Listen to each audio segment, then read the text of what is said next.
isso, vou passando então alguns avisos. Boa noite a todos, boa noite quem está aí, boa noite quem está presente, quem está online. O nosso trabalho foi cancelado, o trabalho da semana passada, nosso toque de esquerda, como todos sabem, pelo falecimento do pai Cido. E o nosso próximo trabalho também, que seria no dia 20, se não me engano, né? 22, no dia 22 também está cancelado. Existe uma certa, como que eu posso dizer, uma certa, não seria regra, mas existe um certo ritual muitas vezes feito, um estilo, uma forma tudo de proceder em relação a isso. Então a casa dos filhos dele ficam durante 30 dias fechados e durante um ano sem festa. Então nós vamos ter assim, tem casas que não respeitam isso, mas eu vou respeitar. Então não só pela consideração, mas pela amizade, por tudo que a gente tinha, eu acho que é extremamente fundamental e importante, ainda mais porque há mais ou menos uns quase 20 anos, todas as festas que eu fiz, ele sempre esteve presente. Vai ser difícil fazer uma festa e não estar com ele aí também. Então vai ser complicado. Então nós vamos continuar com os atendimentos, os toques de Umbanda normalmente. Os orôs vamos continuar fazendo. Então o orô de Obaloaiê, em vez de ser em agosto, nós vamos puxar um pouco para... vamos antecipar. Então o orô de Obaloaiê será em julho. Nós vamos fazer o orô, tudo corretamente, certinho. Só não teremos o Olubagé. Então só não haverá a festa do Olubagé. E festa de Cosme também não tem. A festa do Lodo no final do ano, de encerramento, também não terá. E provavelmente, então, para a gente completar um ano, eu vou fazer a próxima festa. Vou voltar ao esquema que era uns anos atrás. Quem é mais das antigas lembra que eu sempre fiz a festa de Exu no mês 7. Nunca fiz no final do ano. Então a gente fazia no mês 7 a festa do Lodo, e no final do ano a gente fazia a festa de encerramento com esquerda. Não era uma festa, mas ainda assim era uma coisa bem parecida. Então, o que eu vou fazer é isso. A nossa próxima festa será no mês 7 do ano que vem apenas, com a festa de Exu, no mês 7. Tá? Então vamos ficar até lá, sem festa alguma, simplesmente tocando os atendimentos mesmo, de catiço, de Exu, para dar atendimento às pessoas e para que a gente possa também trabalhar, porque a casa trabalha dessa forma. Tá? Então, só que vamos ficar 30 dias com o couro deitado. Então, os atabaques estão recolhidos durante 30 dias, esse sinal de silêncio do couro de 30 dias, em respeito, em homenagem ao nosso grande pai Cido, nosso grande mestre. Tá? Então, o nosso próximo trabalho será no dia 6/7. Oi? 8? É sábado? É 8? Tá, então... Não, dia 6. Eu acho que é 6. Eu acho que é dia 6 mesmo. É dia 6, não, é isso mesmo, dia 6. Hoje mesmo eu estava vendo isso. É dia 6. O nosso próximo trabalho será no dia 6/7. Ou seja, só no mês que vem, que aí vai ser atendimento de esquerda. Não tem xirê, vai ser apenas um atendimento normal, atendimento comum de esquerda. Tá certo? Então esse é o nosso recado. Amanhã, das 10 às 10h30, tem as cestas de reflexões, que é meia horinha rápido também. Um bate-papo sempre rapidão de alguma coisa, algum assunto bem... Uma pílula, né? Uma coisa. Tem gente ainda que fala que teria que ser menos, 10 minutos, aquela coisa rápida. Mas não dá, né? Sempre alguma coisa vai um pouco a mais. E como fica gravado, então quem perdeu depois consegue assistir. Quem não conseguiu na hora estar assistindo, depois vai lá e assiste, consegue ouvir.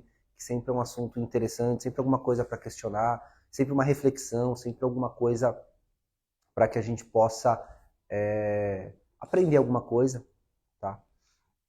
O objetivo de hoje, eu não desmarquei justamente hoje, justamente isso, para que a gente possa se reunir, para que a gente possa estar aprendendo alguma coisa, para estar junto, porque senão cada um no seu canto, cada um na sua casa. É importante que a gente, num momento desse, a gente é família, a gente é um EBEC, que a gente esteja presente, que a gente esteja junto.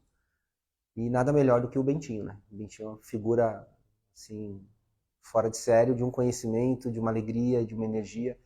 E ele consegue trazer para a gente, não só esse conhecimento, mas esse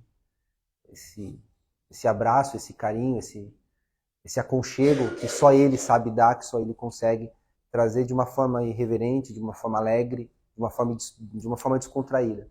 Então, por isso que eu achei importante, não só para mim, como também para todos que fazem parte e justamente sentiram esse baque aí, sentiram essa perda aí. Tá certo? Alguém quer fazer alguma pergunta, alguma coisa? Alguém quer? Bom, o assunto de hoje era outra coisa que eu ia falar, não seria nem esse o assunto. Já tinha até feito já o folderzinho lá no Canva para colocar. E aí eu vi, depois de tudo isso, o próprio Bentinho chegou para mim e falou, não, quero que você comece falando sobre o tema que acho que vocês viram, né, que é o espírito da vida. Ou seja, que depois ele quer justamente vir conversar sobre isso, sobre fazer essa relação, o que seria esse espírito, que se você for analisar, é um tema um pouco estranho, né? O que vocês entendem, se for falar, o espírito da vida, o que cada um entende disso? Eu queria antes saber de cada um, porque é um tema que quando ele falou, na minha cabeça, aparentemente, assim, de início, vieram algumas informações, vieram algumas coisas. Bom, espírito da vida, bom, o que ele está querendo dizer com isso? Porque como ele é todo metafórico, ele é todo simbólico, principalmente muito simbólico, às vezes de uma única coisa, ele desmembra, ele tira uma intensidade, ele tira uma quantidade infinita de informações e de conhecimento. Então, ouvir o espírito da vida, que é uma coisa uma frase tão minúscula, uma frase tão pequena, mas com um significado tão grande. Tem aqui na frente, Cacá. Tem. Ó, a primeira fileira, hein? Você viu? Ó, você viu? Então, falar justamente sobre o espírito da vida, trazer a ideia, é um significado muito grande. Antes de eu não dar nenhum spoiler de nada, o que cada um percebe quando escuta essa palavra? Quando vem à mente o espírito da vida, o que vem na cabeça? Qual que é o contexto que vem junto? O que representa a vocês? Um de cada vez, por favor. Muito rápido, todo mundo assim, eu me perco.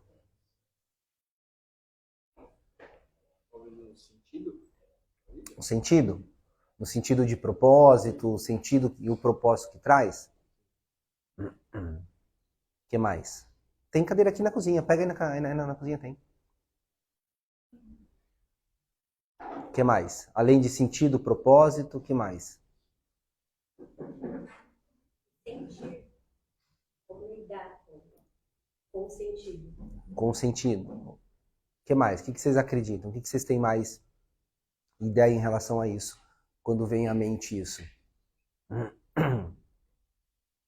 Experiência.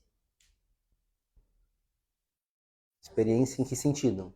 Aquilo que você às vezes tem medo de fazer, mas você fala, experiência, aí você vai.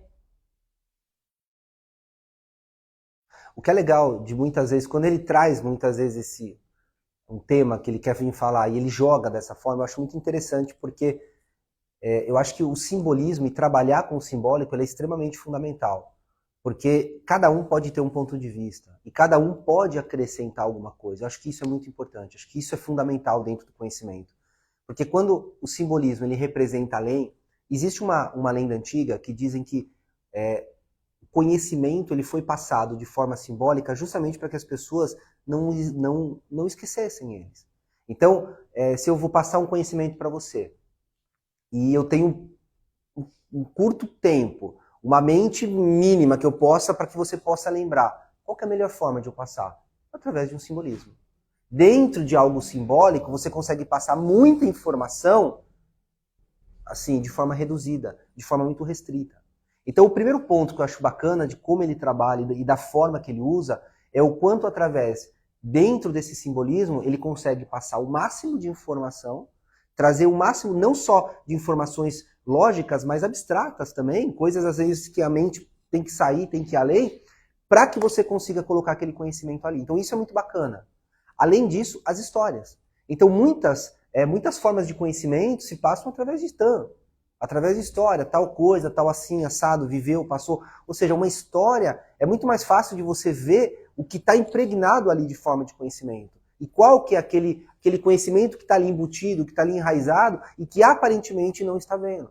Então, dizem, isso se a gente for pegar até mais antigo ainda, os próprios Vedas antigos, os Vedas eles foram passados através, tem dois grandes livros que são fantásticos, quem nunca leu esses livros, leiam, que é incrível, que é o Ramayana, que é a história do príncipe Rama com Sita, que ela é raptada pelo Ravana, que é um diabo, vamos dizer assim, que é um demônio, e aí ele vai atrás para tentar. É um livro fabuloso, é um livro incrível. E tem um outro que é o famoso Mahabharata, né, que é, vamos dizer, a história da Índia. E aí todo mundo já ouviu falar no famoso Bhagavad Gita, que é uma parte desse Mahabharata, quando estoura a guerra, entre a guerra de Kurukshetra, entre os Pandavas e os Kauravas, que são dois irmãos, dois primos, filhos de dois irmãos que eram herdeiros do trono, um cego, que era de Starastya, aí o outro que era Pandu, que ele não podia, tá uma história muito bonita, mas um livro maravilhoso, e aí estoura a guerra entre eles, e aí eles vão para o campo de batalha, e naquele momento, que é o príncipe Arjuna, que é um dos maiores guerreiros que tem, antes da luta ele olha para Krishna, que era que estava levando o carro, vira para Krishna e fala, eu não vou lutar, porque senão eu vou matar o meu primo, meu tio, meus avós, meu avô que estava lá, Bhishma que estava lá, ou seja, vou matar toda a minha família, meus amigos que estão lá. E aí ele desce do carro e aí fala, não, você é um kshatriya, ou seja, você dentro da casta indiana, você é um guerreiro. E por você ser um guerreiro, você tem que lutar. Aí ele falou, mas eu vou matar ele. Eles não vão morrer. Porque eles não morrem, pois existe a eternidade. E você pensa que mata. Aí ele começa. Aí ele começa, dentro do Bhagavad Gita, ele traz um tratado de espiritismo, de conhecimento de vida após morte, que assim, coloca qualquer livro espírita no bolso. Se você pegar, não falando mal, mas você coloca o livro de Allan Kardec no bolso, gente. Só o Bhagavad Gita, que é uma parte do Mahabharata. Assim, de Krishna, porque o Krishna, o que seria? Seria um Deus vivo, que ele faz parte, ele é um dos três da Santíssima Trindade indiana, que é Brahma, Vishnu e Shiva, e ele vem por atos errados e coisas que ele faz, a lei que rege, como diz, que rege o grande, ou seja, o maior orienta o pequeno e vice-versa. Então, se ele faz algo, ele tem que receber o karma do destino igual um ser humano comum, e ele vem para a Terra como um ser humano. E ele vem como, assim como Rama também, a mesma coisa. E aí, nisso se desenrola tudo. Por que eu estou trazendo toda essa ideia? Porque não importa se eu falo aqui do candomblé e vou trazer os titãs africanos, se eu vou trazer dentro dos Vedas antigos de Mahabharata, de Bhagavad Gita, vou trazer épicos indianos trazendo, se eu vou lá em Asgard e vou buscar o Thor e vou trazer coisas do Thor, se eu vou para o Egito e vou trazer Hermes Trismegisto através do Kaivalho ou outras formas de coisas, todo conhecimento, ele se conversa entre si, eles estão entre si. Todos usam ou a história ou a forma simbólica. Então não tem como a gente fugir disso. Então a primeira coisa que me vem à mente, quando a gente comenta e fala o espírito da vida, a primeira coisa que me vem à mente é uma brincadeira que eu gostaria de fazer. Se você imaginasse que a vida ela fosse um ser humano, se a gente fosse antropomorfizar a vida, assim como nós antropomorfizamos os deuses. Os deuses, o orixá, na verdade, são antropomórficos, divindades da natureza. Então eu colocar Iemanjá, que é o deus, a deusa do rio Ogum, a deusa das águas, filha de Olokun, rainha que tem a ideia de rainha do mar, mas que na verdade vem do rio Ogum, ou seja, que é um rio que desemboca no mar, onde ela é filha de Olokun. Então por conta disso ela representa também o oceano, onde o nome Iemanjá, mãe cujos filhos são peixes. Então aquela que traz os filhos, ou seja, que tem a relação com os filhos peixes. Se a gente pega essa ideia, se a gente traz todo esse conhecimento, ou seja, a gente consegue reconhecer e trazer tudo isso, pega... Ô Rê, você tem mais uma cadeira lá no Roncó. Pega lá, tem mais uma cadeira lá no Roncó.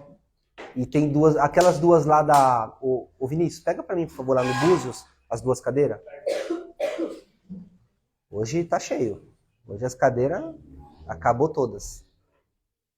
Próxima vai ser esteira, sentar no chão.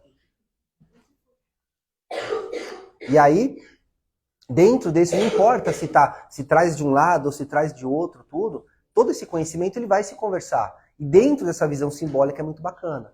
Então, uma das ideias que eu acho legal é o ser humano em si, ou seja, tudo que é muito coerente, é muito lógico. Vou dar um exemplo só para sair um pouco meio que da nossa ideia. O porquê que eu não sei se vocês já pararam para pensar que o nosso conhecimento matemático ele é decimal. Não sei se vocês já perceberam. Vai 1, 2, 3, 4 até o 9, o 10 já é o 1 com 0 e depois volta o 1 com 1, 2 com 2, não vai até mais. Alguém sabe o porquê? A nossa forma de contar é decimal? Vai até o 10? Tem um matemático aqui da USP, tem que saber. Tem que saber. Não vem com A. Tem tem vários sistemas de contagem. Tem que é até 60, o quinário, que é até Sim, 5. o computador binário e tal. Sim, mas eu digo, em grande parte, a maioria, se você pegar qualquer pessoa analfabeto, sabe contar até 10 e sabe que o 11 vai. Então, ou seja, de forma universal. Por quê? Por que decimal? Estabeleceram que... Então, mas por que estabeleceram? A verdade é essa. Por que foi estabelecido o decimal? Ele faltou nesse dia. Eu não fiz ainda essa aula. Por que você acha? Porque é o que eu tô vendo. Nós temos 10 dedos. Por causa disso. O óbvio que está na nossa frente. Então, olha como são coisas óbvias. A gente não para pensar, mas é igual que nem a fala. Quando que a fala ela foi melhorada e o ser humano aprendeu a falar cada vez melhor? Quando que foi?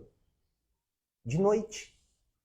Aí você fala, o que tem a ver de noite? Porque de dia faziam sinais, à noite não tinha luz. Para eles se comunicar com o outro, eles faziam barulhos, rugidos, e aí foram aperfeiçoando a ponto do outro entender. É óbvio, tipo assim, mas para chegar nesse óbvio, você tem que raciocinar e entender. Mas assim, o que é legal, porque o simbolismo, ele traz uma ideia. Gostou, né? À noite no quarto, ele falando que agora... esse ainda ficou... Ai, meu Deus. E aí, todo esse conhecimento, ele foi trazido de uma forma antropomórfica. Então, você olhar o orixá, para eu olhar uma divindade, por exemplo, uma Iemanjá, como que eu vou colocar uma divindade dessa de uma forma menos abstrata para que eu possa entender? A melhor forma é antropomorfizar. Eu colocar ela numa figura humana, igual eu estou me vendo a partir de um espelho, ou eu estou olhando outro.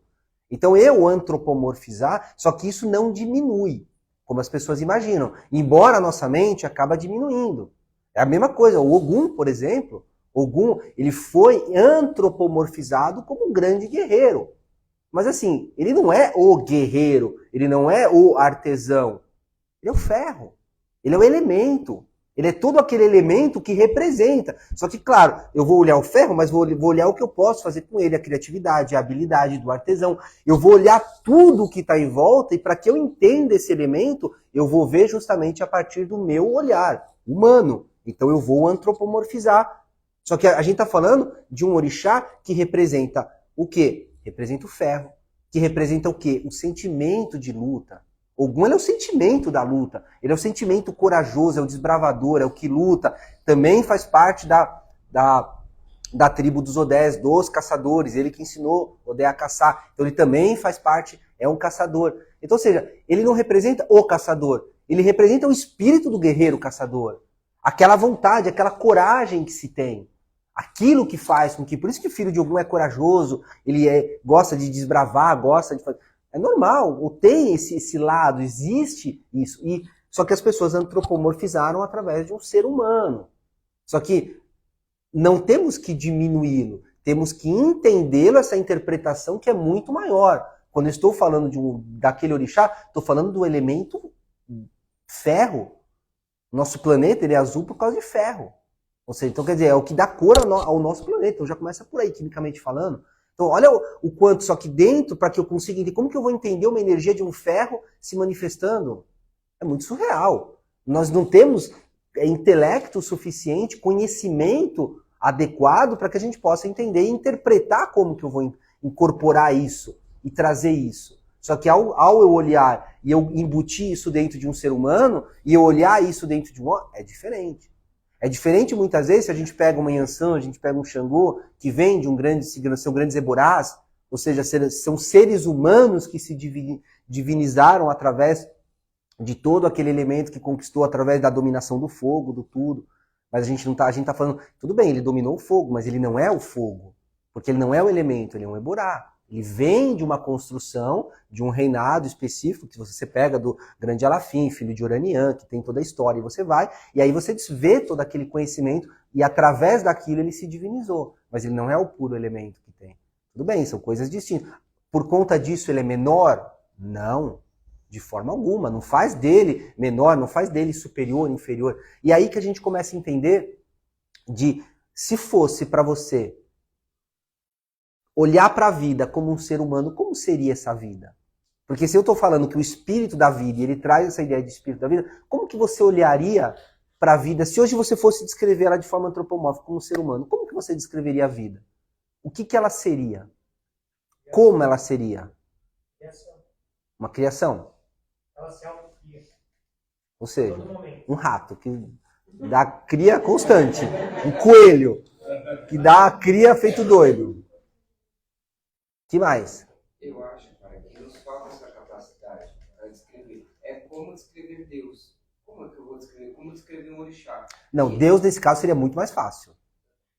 Ah, eu não sei, porque a questão do antropomorfização serve também para a nossa identificação. Que é uma coisa que eu consigo ver, né, me identifico, fica mais fácil de entender. Você tocou num assunto legal que dá para fazer até um contrabalanceio entre um lado e o outro. Se você pega a própria ideia de Deus. Por que eu falei que Deus, nesse caso, acaba sendo um pouco mais fácil? Porque ao a gente lidar com a relação divindade suprema, independente de qual que ela seja, como que ela forma, não importa qual seja, embora existam muitas denominações e muitas formas de interpretações dessa divindade diferente. Não importa se ela tem o nome Alá, se ela tem Olorum, se ela tem Olodumare, se ela tem Deus, se ela tem Jeová, se ela tem Javé, não importa o nome que ela carrega. Mas, ainda assim, seria uma divindade um pouco mais suprema. O que é o mais fácil de entender? A divindade suprema ela é una. Ela é uma coisa una. Então, a divindade suprema ela é o uno. Ela é o todo que representa. Então, por que ela é muito mais fácil de você interpretar? Porque ela é o todo. Se ela perde uma de sua etapa, se ela perde algum do seu fragmento, ela deixa de ser o conjunto do que ela é. Diferente do espírito, que são fragmentos de tudo isso. Se eu vou falar para você, eu vou explicar para você, por exemplo, com um banquinho, um apoti que eu tenho aqui. Aí eu viro para você e falo, esse apoti que eu tenho, ele é redondo, ele é quadrado e ele é retangular. Ele é de madeira, ele é de alvenaria, mas ele também é de ferro. Ele é alto, mas ele é baixo, ele também é médio. Você conseguiu entender?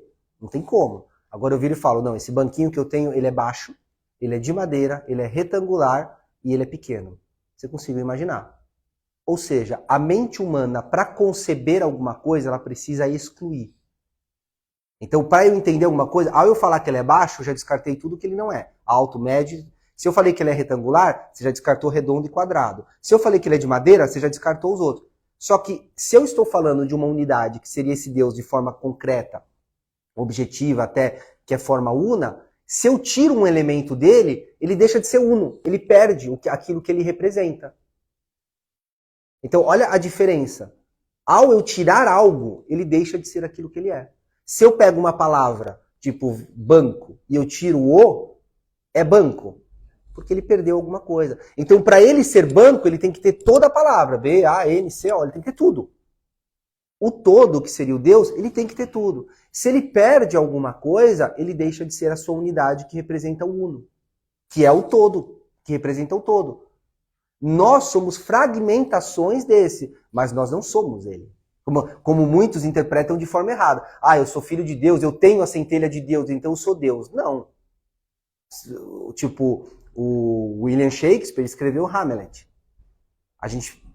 O Hamlet é o William Shakespeare, mas o William Shakespeare pode ser Hamlet. Porque ele escreveu todos. Ele pode ser qualquer um. Mas aquele personagem dele não pode ser o autor. Ele é aquele personagem. Então nós somos aquele autor, ou seja, aquele dentro daquela história, daquilo. Mas eu nunca posso ser o escritor. Você entende a relação, como é diferente? Então o Deus, nesse caso, é muito mais fácil você interpretar, porque ele é o todo. Ele é o conjunto completo. Perdeu alguma coisa, deixou de ser o que ele é. Então é muito mais fácil. Agora, o que seria um atributo divino? Não tenho como saber. Eu sei quais são os atributos humanos. Porque eu sou humano, eu não sou divino para conhecer e descrever quais são os atributos divinos. Então, qualquer atributos, valores e virtudes que Deus possa vir a ter, eu suspendo meu juízo e falo, não cabe a mim. Porque eu não sou divinamente o suficiente para poder entender e compreender todo o dinamismo que ele representa. Então, ao você olhar e entender que a primeira coisa, bom, a gente elimina essa ideia de Deus. Porque de Deus, automaticamente, eu já entendo que ele é o uno. E nós somos essa representação. Por isso que existe filosofias das mais antigas possíveis que diz que a vida, ela nasceu do atrito. Ela nasceu da inconsciência com a consciência. E aí houve o atrito, e deste atrito que nasce a consciência humana e que nasce o ser humano. É como se Deus quisesse se ver, é como se Deus quisesse se enxergar. E aí, para isso, ele começou a criar. Aí é onde entra a diversidade. Porque se é a criação constante, esse rato que nasce, nasce, nasce, quanto maior a diversidade, maior a expressão de Deus. Porque se ele é o tudo, qualquer expressão é parte dele. É a extensão dele. Não é ele, mas é a extensão dele. Uma planta, por exemplo, que dá um fruto, o fruto é uma extensão. Mas assim, o fruto não é a planta. Ele é uma parte da planta, mas ele não é a planta como um todo. Entende? Então, é ter esse entendimento.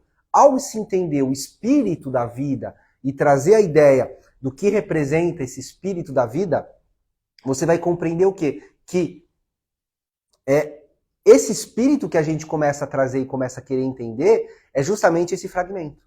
É esse fragmento que a nossa consciência vem e representa. E quando eu tenho uma expressão, quando eu tenho algo a trazer, ou acrescentar, ou a fazer, eu estou reconhecendo essa parte divina que está vindo.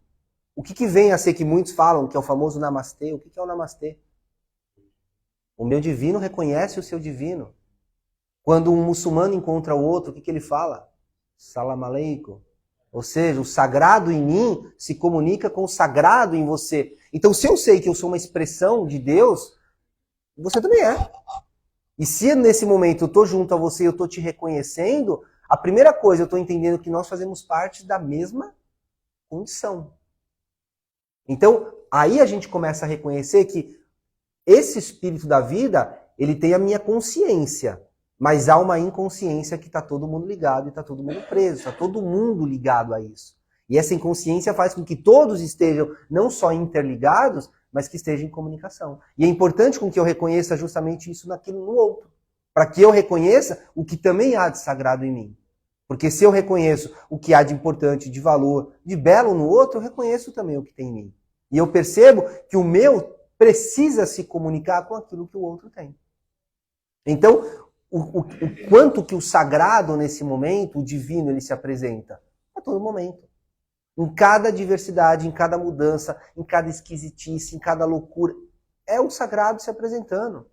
Só que nós temos a resistência e o hábito de justamente criticar, de não aceitar, de irmos contra uma situação. Ah, não, eu não entendo, não faz parte da minha realidade, eu não quero saber. É aí que a gente precisa entender o que está dentro de um quadro de valor horizontal e o que está dentro de um quadro de valor vertical. Se você consegue entender o que é essa grande cruz que sempre fez sucesso, é justamente o entendimento dos valores verticais com os valores horizontais. O que está na linha do horizonte é mundano, é humano. Não importa para onde eu vire essa água, ela vai sempre estar na horizontal. Não importa para o que eu faço. Por quê? Porque nós estamos no mundo horizonte. Então no mundo horizonte não tem baixo em cima. Tem o direito e o esquerdo. Por isso que hoje tem a direita e a esquerda, vamos dizer, né? Até Exu, a pombagira que tem os lados, tudo que o pessoal faz, porque é o mundo que a gente vive. Tudo está sempre dentro desse horizonte. Então, dentro desse horizontal, se eu falar o que é melhor, o frio ou o calor? Depende. Se eu quero consumir um alimento, é o calor. Se eu quero preservar, é o frio. Dentro deste mundo onde existe frio e calor. Então, porque aí você começa a entender que eles não são opostos, eles não são opostos, eles são complementares. Um complementa o outro. Então tudo é isso. Então dentro desse mundo você reconhece que tudo está complementando. O que é melhor, o macio ou o duro? Depende, se eu quero sentar eu quero uma coisa macia. Se eu quero subir numa escada eu quero uma coisa dura. Um apoio, uma estabilidade. Qualquer coisa desse mundo que existe, depende. Só que já no âmbito vertical, isso já não existe. Existe um cima e embaixo. O que é melhor, o amor ou o ódio? Em algum momento o ódio é ruim? Ou é bom? Sempre é ruim. Em que momento o ódio vai ser ruim? Você pega a humildade ou o egoísmo? Quando o egoísmo é bom? A autoestima ou a baixa estima? Em algum momento baixa estima é bom? E quando? Não existe. Então é aí que você começa a perceber que essa cruz que se encontra é justamente esse equilíbrio, este encontro que há entre os valores e esses que existe horizontal com os valores que existe vertical. É justo o meio equilíbrio entre isso. É você conseguir manter o equilíbrio entre isso e saber que você vai transitar tanto por esse lado, mas que você vai sempre estar olhando para cima e buscando isso. Esquecendo esses valores que não são essas debilidades que estão na parte de baixo, que não representam esse conhecimento. Ou seja, um não exclui o outro. Um não exclui o outro, exatamente. Eu tenho que olhar, ficar no horizontal, só que não posso esquecer que eu tenho que ir pro horizontal, mas é difícil. Pro vertical. Pro vertical. Exato. Orar e vigiar, exatamente. Exatamente, porque o momento em que você perde uma atenção devida para alguma coisa, ela se desenvolve e te pega pelas costas. Aquela pessoa que vira para mim e fala, não, vou entrar na casa, não, pode ficar tranquilo, não falto, eu sou uma pessoa muito comprometida, eu sou isso, eu sou não sei o quê, eu sou essa de responsabilidade. A primeira coisa que eu penso vai ser o que mais vai faltar. Mas vai ser o pior de todos. Agora, aquele que vira para mim e fala, ó, eu sou uma pessoa, ó, vou ser bem sincero, não sou de ter compromisso, não. Olha, eu sou uma pessoa bem descompromissada com as coisas e tal, mas você não sabe o quanto eu estou me esforçando para lutar com isso. Você não tem noção o quanto todo dia eu brigo comigo mesmo para ser uma pessoa diferente. Essa eu sei que vai vir. Porque ele reconheceu o erro dele e ele está lutando contra aquilo. Agora, aquele que se julga, já sou, acabou, esse você pode ter certeza. Esse vai ser o pior de todos. Eu estou acostumado. Então quem me ensinou isso? A observação. A observação. Porque aquele que reconhece, aquele que fala, sou preguiçoso mesmo. Putz, você não tem noção, mas eu estou lutando contra a preguiça, eu estou indo contra, eu quero, não sei o quê. Esse eu tenho certeza que vai ser aquele que vai estar ali presente, que vai fazer, porque ele sabe contra o que ele está enfrentando. Agora, aquele que eu não sou preguiçoso nada, eu não sei, esse que fala muito, eu já olho e falo, meu Deus do céu, vai dar problema. E dito e feito. Por quê? Porque ele não sabe nem contra o que ele está lutando. Sabe? E essas pessoas são aquelas que brigam buscando que os outros aceitem ela, que os outros entendam ela. As pessoas ainda estão tentando se aceitar, se reconhecer, se amar. Vai conseguir fazer isso com você? Nem com elas conseguiram. Se elas conseguissem, elas já estariam fazendo isso com elas mesmas. E não conseguem. Então assim, menos. E aí, claro, trazer a ideia. A gente vai fugindo, a gente vai para outro canto. Vamos puxar aqui o espírito da vida para cá. Puxar o espírito da vida é trazer o espírito da vida em que você traz em você.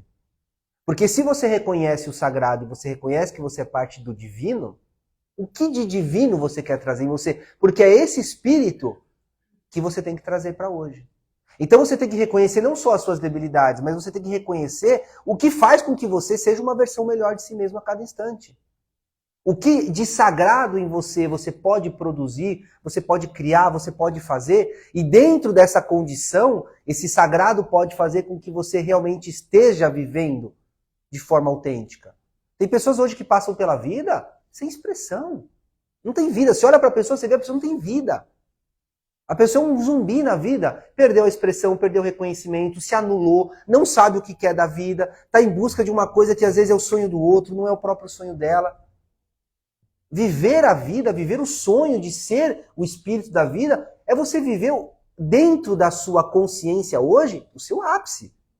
Eu não quero saber dentro dessa hierarquia quem é mais evoluído, quem é menos evoluído, não importa. Mas dentro do limite da sua consciência que você esteja em plena ascensão.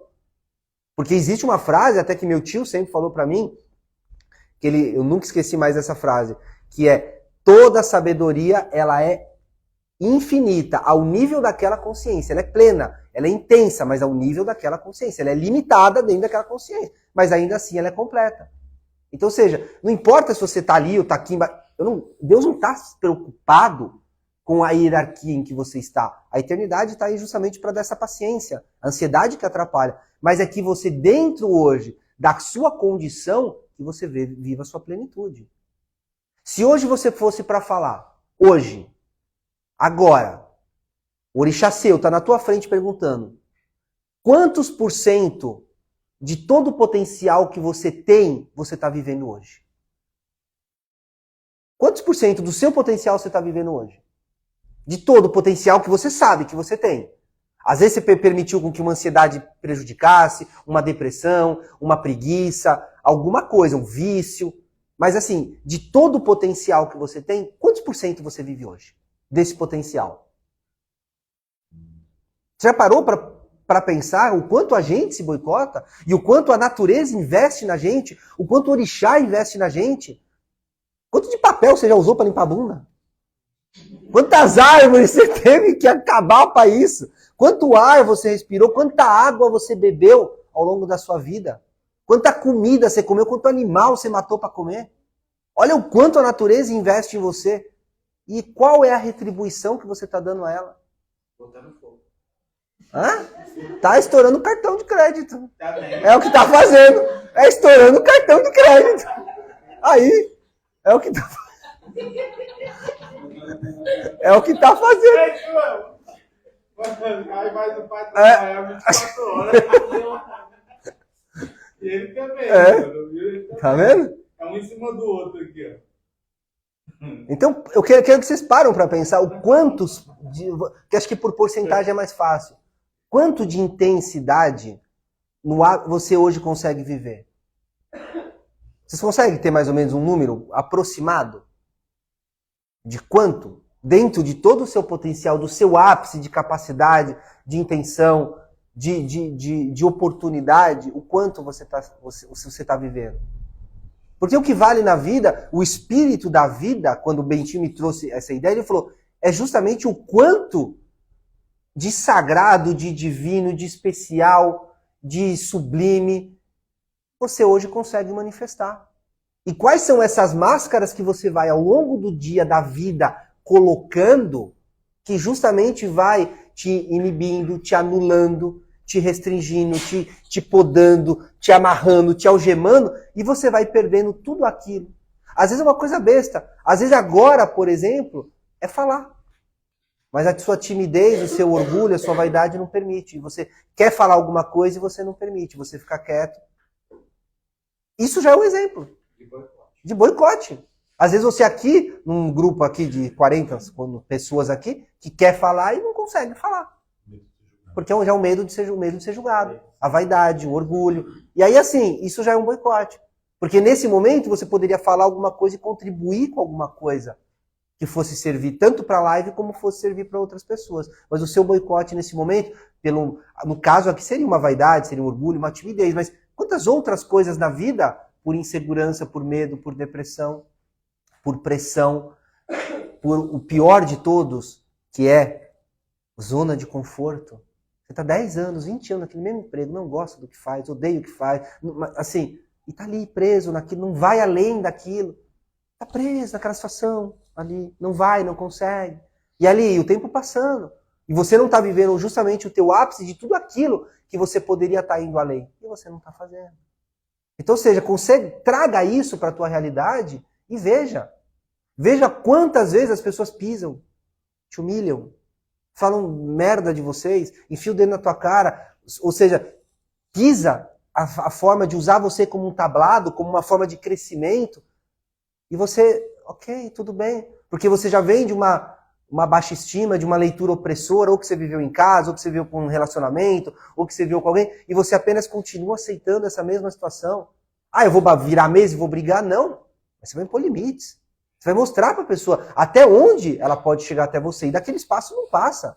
Porque naquele momento você está invadindo o meu espaço, você está sendo agressivo.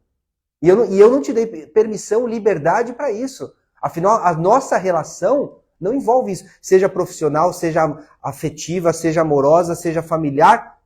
Não entra nesse espaço, porque esse espaço é pessoal. E você está agredindo a minha pessoa.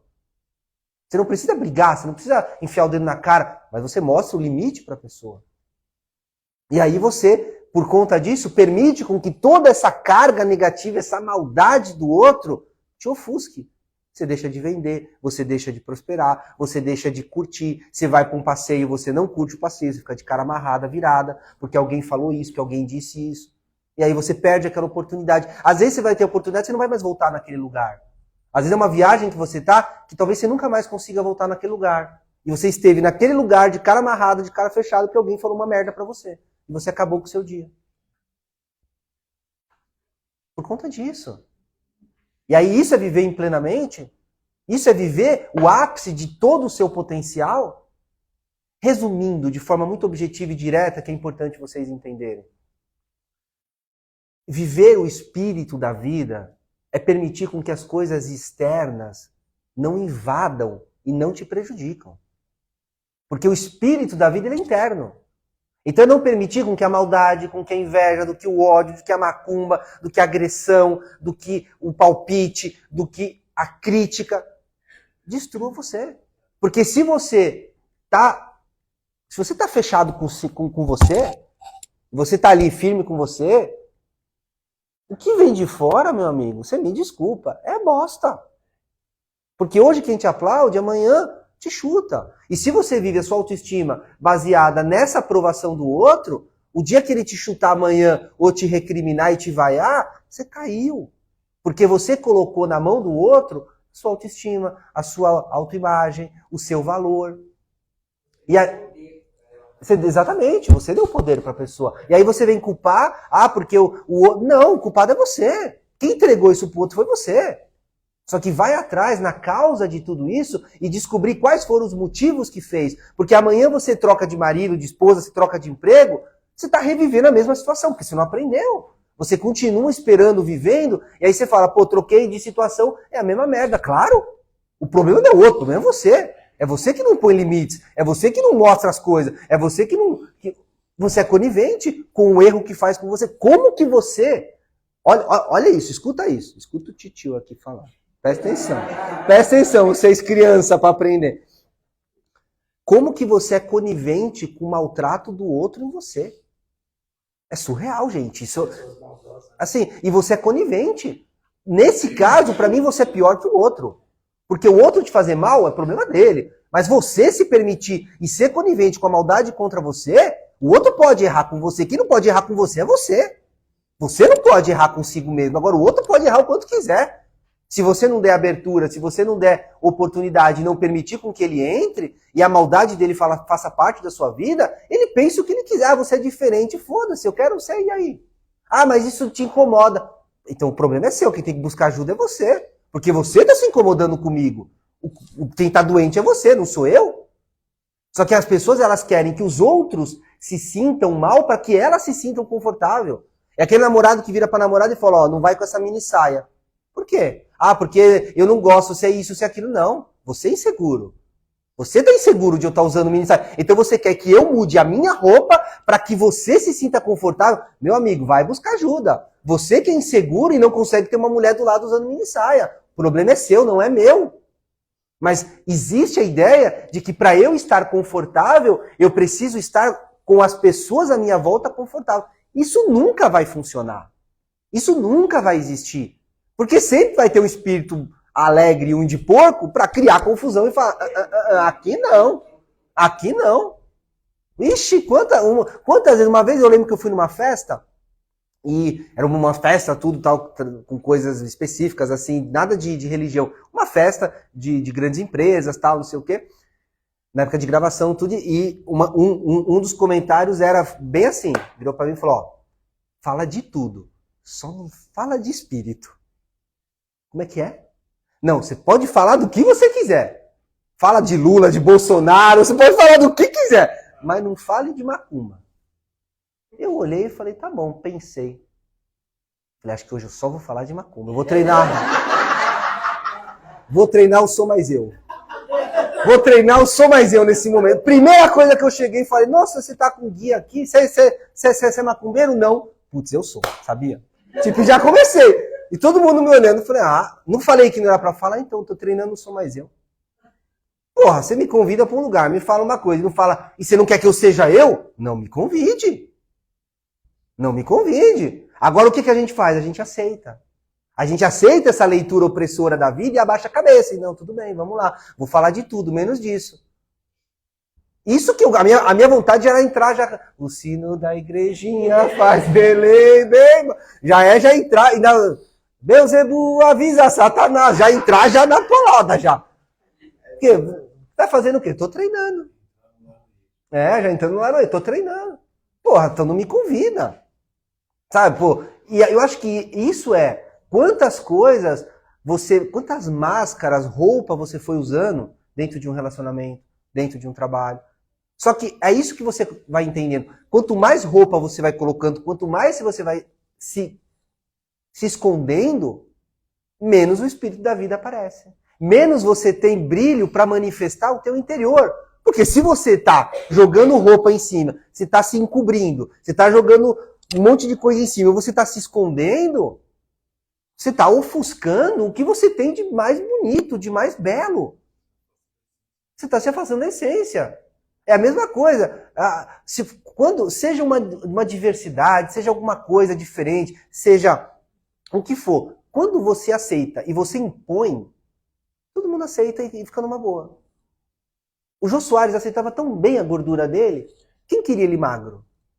Ninguém. Quando ele começou a emagrecer, as pessoas, como assim? Como assim? Porque ele recebia e trazia aquilo com tanta alegria, com tanta diversão, que vira característica, vira parte da personalidade dele. Ninguém queria ele magro. Beijo do gordo, exato, beijo do gordo. Ninguém queria. Por quê? Porque ele aceitou. Quando você aceita essas suas misérias aí, que muitas vezes você acredita assim, e você impõe, acabou, meu amigo. O outro ele vê como parte daquilo, ninguém mais quer você daquele jeito. A Bárbara Streisand, aquela vesga. É vesga, né? Ela tá viva? Ah, por que você não vai arrumar? Não gosto de ser assim. É característica dela. Quem quer ela com olhinho normal? Ninguém quer. Os novinhos não sabem nem quem é, né? Eu só vi eles fazendo assim, né? Tipo, quem é, né? Quem é? Ninguém quer. Ninguém imagina. Já pensei já besteira pra vocês entenderem, né? Eu nem sei. Quem é o Pablo Vittar sem pau, né? Ninguém quer.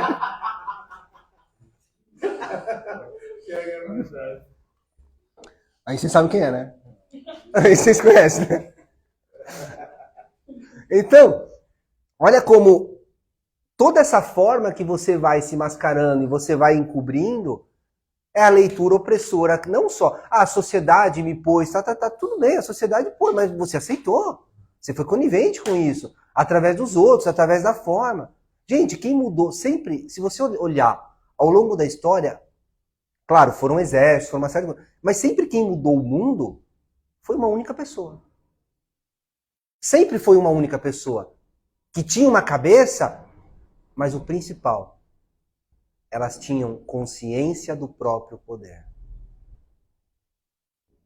O mundo hoje é visto, em que anos a gente está? 2024 após o quê? Após o nascimento de Cristo. Uma pessoa, mudou o mundo aí. Ó. Hoje a gente conta um ano a partir dele. Antigamente contava a partir, que era o calendário antigo que tinha, bababá, e que mudou. Mas assim, se você pega ao longo da história, guerras que teve, Napoleão, Hitler, que foram... Era uma pessoa. Tudo bem, ele levou multidões. Mas se não tivesse uma, não teria feito. Não importa se foi para o lado errado, se foi para o lado certo, mas ainda assim eles tinham consciência do próprio poder. A diferença é essa, eles reconheciam o espírito da vida. Eles entendiam o que era o espírito da vida neles e eles não permitiam com que o outro tirava aquilo que ele tinha de melhor. Ah, mas isso é estranho. Foda-se. Não estou te perguntando. Por isso que o Lodo sempre fala, né? Aceite crítica de quem construiu algo. Quem nunca construiu nada não é uma crítica construtiva. Crítica construtiva de quem nunca construiu nada não é uma crítica. Assim, pelo amor de Deus. Então, ou seja, vai olhar para as pessoas que construíram alguma coisa, que fizeram, que fazem, e que essas pessoas possam somar na sua vida. Mas não, a gente escuta qualquer um. Às vezes, 10 pessoas te elogiam, uma fala uma coisa ruim de você, acabou o teu dia. Você ignorou as 9 e 10 elogios anteriores e aquela única crítica, acabou. Às vezes você pode ter saído com 10 mulheres. Uma que olhou para baixo e fez assim, acabou. Psicólogo 10 anos. 10 anos pagando psicólogo ali para tentar esquecer a cara da mulher. É verdade, não é? Às vezes o cara ele sai com um monte de mulher, nunca tem problema. Uma que ele sai, que olha pro dito cujo e faz aquela cara de... Acabou! A autoestima dele é lá embaixo, ele vai ficar psicólogo em 30 anos para entender e esquecer aquela afeição de desaprovação da mulher.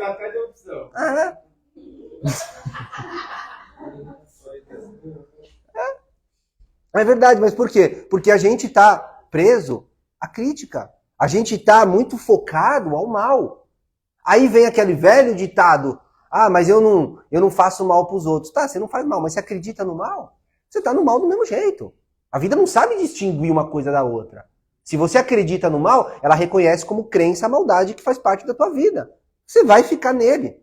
Ah, mas eu não faço mal para ninguém. Mas você acredita. Você tem medo do mal do outro. Você tem medo da praga, você tem medo da cabeça, você tem medo do... Você tá no mal igual. Agora, se você não acredita, acabou. Mas isso não é tão porque as pessoas não têm clareza de relação. Exato. Porque elas estão ofuscadas.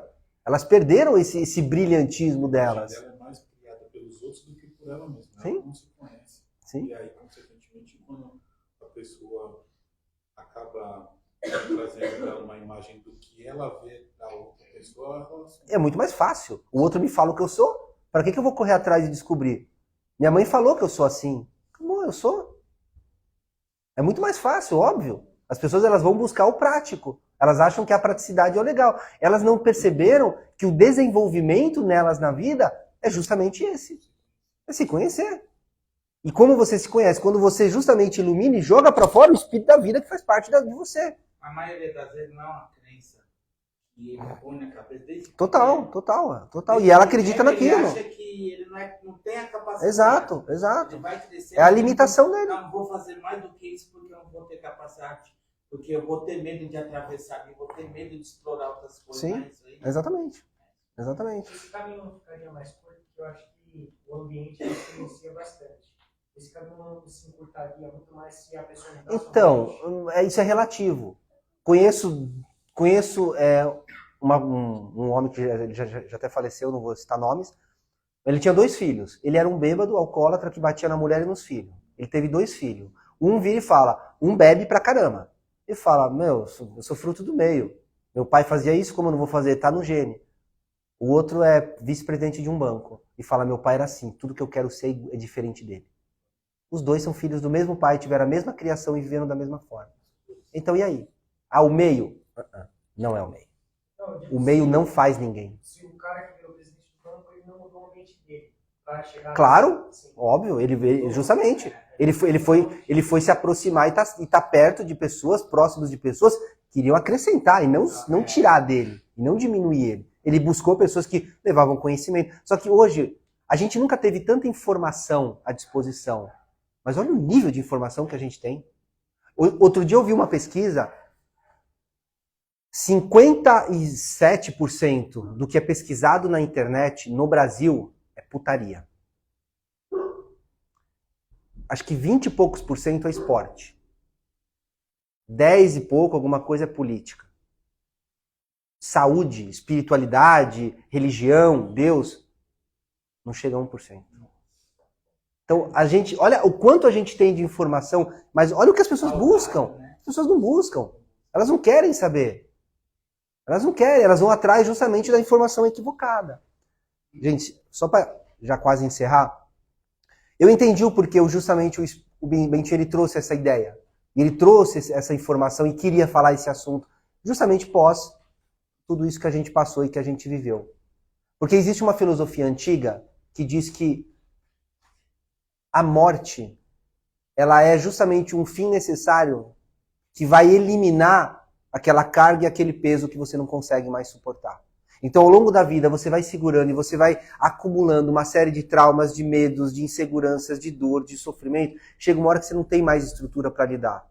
Então, a morte ela vem como uma coisa mais amiga, mais positiva e possível para tirar o fardo de todo esse monte de coisas, de negatividades, de problema que ao longo da sua vida você foi construindo e você não suporta mais. E ele diz ainda de que cada vez mais hoje o ser humano vive mais. Por quê? Porque muito mais hoje ele tem oportunidade e informações de lidar com seus problemas emocionais, com seus problemas espirituais, mentais, com seus problemas de saúde. Então, quanto mais você conseguir preservar a vida, e o quanto mais vive, não é porque você preserva a vida, mas é porque mais você consegue se expurgar durante a vida de tudo isso. E talvez sim o homem chegue à eternidade, no exato momento em que a morte não for mais útil. Em que em algum momento a morte ela não ser mais necessária. Porque durante a vida a gente consegue se expurgar e se eliminar disso. Então eu acho que nada melhor do que a gente hoje justamente conversar após um falecimento do que a gente preservar a vida. Porque para mim o Pai Cid era uma das pessoas que mais gostava da vida. Era um calorzinho ele com a cervejinha, ele ouvindo o sambinha dele, vendo o futebol. tocando o orixá, fazendo a espiritualidade. Era uma pessoa que amava a vida da forma que era e que podia. Independente da limitação, de tudo, ele vivia a vida com... E hoje a gente tem oportunidade e não faz. Então, vamos trazer esse espírito da vida para que a gente possa justamente expor, manifestar o que a gente tem de melhor. Trazer e mostrar aquilo, porque às vezes a gente perde tempo, oportunidade com coisas tão insignificantes, com coisas tão besta. Assim, no entanto, que tem uma frase que o Lodo sempre falou. Ele sempre falou essa frase para mim. Que a gente sempre fala, a vida tem que curtir a vida, porque a vida é curta, a vida é breve. Ele sempre falou, a vida não é curta, a vida não é breve. A vida ela é suficiente. A gente que perde o tempo com besteira. Porque se você não perder esse tempo com coisas insignificantes, você ia ver que ela é extremamente suficiente dentro dessa condição que você tem. Porque se você vivesse na sua intensidade máxima, se você vivesse a vida da forma que deve e que merece ser vivida, você ia ver que ela é perfeita. Não importa se você viveu 30 anos, não importa se você viveu 5 anos, não importa se você viveu 80 anos. Você viveu o suficiente para essa experiência, para essa necessidade, para que isso que a vida podia trazer justamente e que você pudesse fazer. Então acho que hoje, encerrar essa live, eu queria deixar essa reflexão. O quanto que você hoje se doa, o quanto que você está justamente expressando o seu máximo. Assim, uma das coisas que me fez parar em alguns momentos foi justamente quando eu comecei a escrever esse livro. O meu último livro, O Além do Olhar. Porque uma das coisas que o Bentinho começou a falar para mim em vez de você ficar mexendo no celular, fazendo besteira, por que você não senta e faz? Você tem a condição de sentar, escrever um livro, fazer isso. Por que você não está vivendo o seu ápice? Por que você não está se doando ao melhor, ao que você se propôs? Que é justamente ajudar as pessoas, que é dar informação, que é ser essa ponte entre o espiritual e o material. E se você vai ficar perdendo esse tempo fazendo o quê? Claro, uma reunião, jogar a conversa fora, tomar um vinho, fazer bacana. É bacana para desestressar a mente, para você poder. Viajar é legal, sair, tá com a natureza, tá com a família, é bacana, claro, porque tudo é importante. Não pode também fechar uma coisa só, é só isso, ponto final. É o equilíbrio entre tudo. Mas assim, comece a perceber o quanto você perde de tempo fazendo coisas insignificantes. Não precisa, a partir de amanhã, mudar. Completamente amanhã não faço mais nada disso. Não. Mas faz pouco. Se você fica, por exemplo, sei lá, 1 hora no celular vendo só Instagram, fazendo coisa, fica meia hora. Na outra meia hora se propõe a fazer alguma coisa. Depois de um mês, alguma coisa, fica 40 minutos. Quando você vê, você está ficando um tempo adequado. Fiquei 20 minutos, 10. Você ficou um tempo importante que era naquele celular, naquele Instagram, naquela coisa. Mas você se dedicou às outras coisas. Isso em tudo. Porque muitas vezes o que eu vejo, o reflexo aqui na casa, e aí é o reflexo de vocês na vida. Às vezes já ouvi filhos chegando para mim, mas tal pessoa não está se dedicando e fazendo e aprendendo e tal. Por que você não cobra, por que você não faz? Eu olho assim, eu falo, mas o reflexo dela aqui é o reflexo dela fora.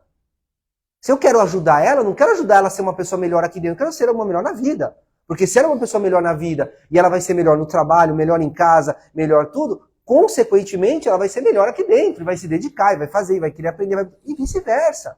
Então acho que é o conjunto das coisas. Pare de olhar as coisas muito de forma pequena, sabe? Abre a cabeça. Às vezes aquela pessoa que fez aquilo com você naquele momento, você está olhando aquilo que machucou, aquele calo que ela pisou lá no teu pé, mas você não viu que o pé dela está todo destruído e fodido. Olha o pé dela, todo machucado, calma. Ela tá arrumando o pé dela. Daqui a pouco o pé dela está em ordem, acabou. Mas a gente não tem esse hábito, a gente não tem isso de olhar além de ver. O bom médium é aquele que não vê só o que está além do físico, mas é aquele que também está no emocional, é aquele que também está no mental, é aquele que consegue olhar para uma pessoa e ver ela como um todo. Não vê ela só como fisicamente ou só como um ato. Ela vê como um conjunto de mente, de comunicação, de alma, de espírito, de emoção, de tudo, e você consegue interpretar aquilo da pessoa, e aí você busca o que vai ajudar. Aí você busca qual a informação que você dá para que ela consiga, num todo, ser eficiente e conseguir a realização e sair daquela procrastinação, sair daquele medo, daquele trauma, daquela situação. Então, uma das coisas que o guia traz diante de uma conversa, que é o que eu acho que é o guia bacana, que está dando a consulta, é aquele guia que consegue olhar para a pessoa e não está olhando e ouvindo para o problema que a pessoa está passando e está contando. Mas ela está olhando para o que fez chegar naquele problema, que se o guia não ajudar e não interceder lá, aquilo vai se repetir. E lá na frente o problema vai ser novamente, e às vezes esse problema que ela está reclamando aqui está afetando outras áreas da vida dela.